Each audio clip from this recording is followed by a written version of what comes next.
Bom, se depender dele, o presidente Michel Temer fica no cargo até 2018. A informação por imagens aqui na Jovem Pan do repórter Thiago Muniz. Michel Temer promete chegar até o fim do mandato e com a casa em ordem. O presidente deu a declaração na abertura de um fórum voltado a investidores, realizado no hotel da Zona Sul de São Paulo nesta terça-feira. O chefe do Executivo Federal diz que mesmo em meio à profunda crise política que enfrenta, ele conseguiu colocar o país de volta nos trilhos, no rumo certo. Mesmo com pedidos de impeachment e o julgamento da chapa Dilma Temer se aproximando no Tribunal Superior Eleitoral, o presidente Michel Temer diz que vai até o fim do ano que vem na presidência e com a casa em ordem. Eu digo também, sem medo de errar, que hoje nós estamos no rumo certo. Nós pusemos o país nos trilhos.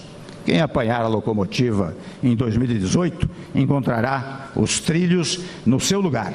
Por isso, agora é continuar a travessia. Nós chegaremos ao fim de 2018 com a casa em ordem.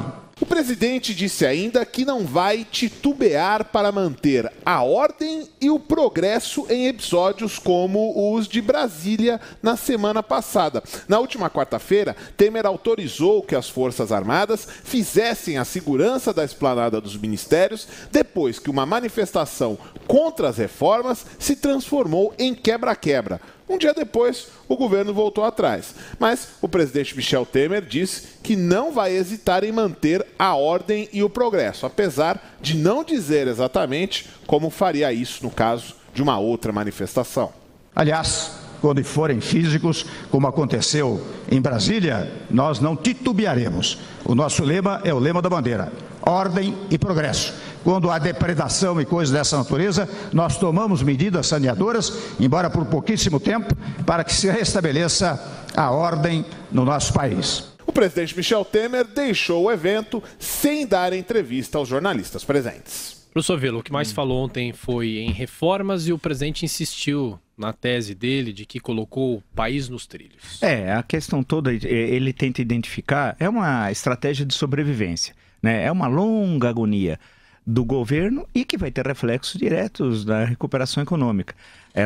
Que evidentemente o ritmo vai ser menor do que já estava ocorrendo. Que era razoável, vai lembrar, o Brasil está sendo menos 3,6% o ano passado. Se tiver 0,5% positivo esse ano, é um bom resultado tal. Ele tenta colar, dizer que a estabilidade econômica e as reformas dependerão da sua permanência na presidência. Isso é uma falácia. É uma falácia. Ao contrário, vocês estão acompanhando a dificuldade que está sendo a aprovação agora, depois desses últimos 15 dias tão turbulentos, né, da aprovação das reformas. Só se vai ter mala ao estilo Rocha Loures, né, mala para lá, mala para cá, tal. O governo acabou, não há mais governo. Ele tenta sobreviver de todas as formas, fazendo maracutaias, como, por exemplo, na troca do ministro da Transparência que foi para a Justiça, e o da Justiça queria... acabou dignamente não aceitando o convite, que era, na verdade, um golpe, para ir para a transparência, para segurar o foro privilegiado para o homem da mala, o Rocha Loures e tal. Então ele tenta ligar, dizer que as reformas são vinculadas. Não, enquanto tiver com ele, a crise vai se aprofundar. Por outro lado, sobre Brasília, também está equivocado o presidente. E por quê? Né? E por quê? O presidente da Câmara solicitou a Força Nacional, frente aos acontecimentos daquele dia conturbado lá. Pouco depois, o presidente, por decreto, não solicitou a Força Nacional, solicitou o quê? A presença das Forças Armadas pelo artigo 142. E por uma semana, olha a irresponsabilidade, por uma semana. Depois voltou atrás e ficou só um dia, né? A grande questão, e além disso, o Rodrigo Maia não podia ter feito tal solicitação. É clara a Constituição, é o chefe dos poderes. Quem é o chefe do Poder Legislativo Federal? O presidente do Congresso Nacional. Quem é o presidente do Congresso Nacional? É, pela Constituição, o presidente do Senado. Quem é o presidente do Senado? É o Eunício Oliveira. Portanto, estava tudo errado, né? E o lema Ordem e Progresso, o presidente não sabe, eu vou explicar com vagar, que esse lema é um lema positivista de Augusto Conte.